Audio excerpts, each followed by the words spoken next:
দুই দিন ঘর ছেড়ে থাকলেই কষ্ট লাগে, অথচ একটু ভালো ইনকামের জন্য ছেলে মানুষ সারা বছরই বাইরে থাকে।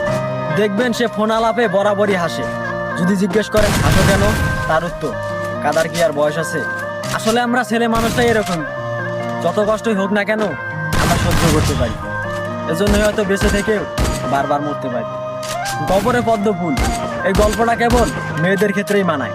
তবে ছেলে বেকার হলে কজনেই বা তার গুণের গল্প শুনে।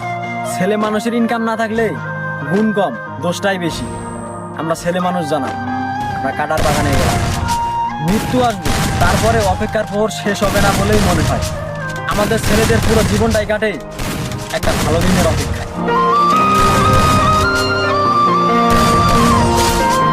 দুই দিন ঘর ছেড়ে থাকলেই কষ্ট লাগে, অথচ একটু ভালো ইনকামের জন্য ছেলে মানুষ সারা বছরই বাইরে থাকে। দেখবেন সে ফোন আলাপে বরাবরই হাসে। যদি জিজ্ঞেস করেন হাসো কেন, তার উত্তর কাদার কি আর বয়স আছে।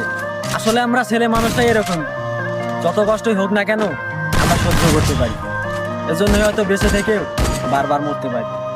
গবরে পদ্ম ফুল, এই গল্পটা কেবল মেয়েদের ক্ষেত্রেই মানায়। তবে ছেলে বেকার হলে কজনেই বা তার গুণের গল্প শুনে। ছেলে মানুষের ইনকাম না থাকলে গুণ কম, দোষটাই বেশি।